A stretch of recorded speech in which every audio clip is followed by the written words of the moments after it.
জামায়াতে ইসলামীর ভারপ্রাপ্ত secretary general কারাবন্দী ATM Azharul ইসলামের দ্রুত মুক্তির দাবিতে দেশব্যাপী কর্মসূচির অংশ হিসাবে আজ মঙ্গলবার দিনাজপুর ইনস্টিটিউট চত্বরে সমাবেশ শেষে বিক্ষোভ মিছিল করে দিনাজপুর জেলা জামায়াতে ইসলামী।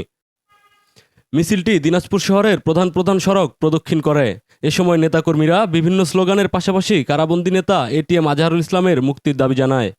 সমাবেশে প্রধান অতিথি কেন্দ্রীয় কর্মপরিষদ সদস্য অধ্যাপক মমতাজউদ্দিন আহমেদ অন্তর্বর্তী সরকার প্রধানকে উদ্দেশ্য করে বলেন, কারাবন্দীদের মুক্তির পরেই সংস্কারে হাত দিন এবং গ্রহণযোগ্য নির্বাচন দিন। নির্বাচন ভিন্ন পথে গেলে বিদায়ী সরকারের মতো কলঙ্কের দায় চাপবে বলেও মনে করেন এই জামায়াত নেতা।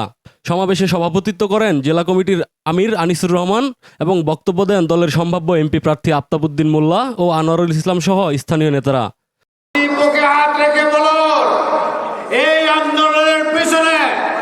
যদি জামায়াত ইসলামী আর ইসলামী ছাত্র শিবির না থাকতো তাহলে আপনি ওখানে বসতে পারতেন না।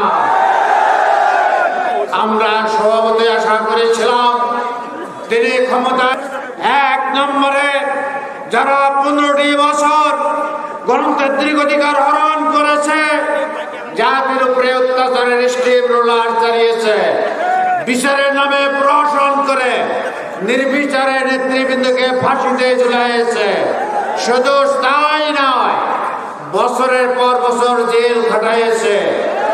ওই জুলাই আন্দোলনে 2 সহস্রাধিক ছাত্র তরুণ যুবককে হত্যা করেছে। তিনি দ্রুত তাদের বিচারে হাত দিবে, কিন্তু এক্ষেত্রেও আমরা আশানুরূপ কোনো কিছু দেখছি না। আমরা আশা করেছিলাম ওই সরকার ক্ষমতা পাকাপোক্ত করার জন্য 15 বছর ধরে যে রাজনৈতিক মামলাগুলো দিয়েছে, এই মামলাগুলো অর্ডিন্যান্স জারি করে বাতিল করে দেবে, তাও করেননি। আমরা আশা করেছিলাম যাদেরকে বন্দী করা হয়েছে তাদেরকে মুক্ত করবেন। এই মামলায় অনেকেই যারা ফাঁসির আসামি ছিলেন তাদেরকে মুক্ত করে দেওয়া হয়েছে, কিন্তু এটিএম আজহারুল ইসলামকে ছেড়ে দেওয়া হয়নি। স্বভাবতই প্রশ্ন জাগে, কার ইঙ্গিতে কার ইশারায় এই কাজ করা হচ্ছে জাতি জানতে চায়। কাজেই আমরা দৃঢ়ভাবে বলতে চাই, আপনার উপরে জাতি যে জিম্মাদারি তুলে দিয়েছে সেই জিম্মাদারি হক আদায় করে পালন করুন।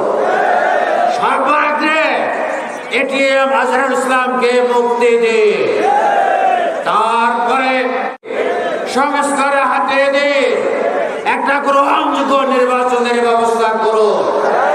এই পথে না গিয়ে আপনি যদি ভিন্ন পথে এগিয়ে যান তাহলে বিদায়ী সরকার যেই নামে কলঙ্কিত হয়েছে ওই নাম আপনার উপরেও আসতে পারে। সালাউদ্দিন আহমেদ, রংপুর নিউজ, দিনাজপুর।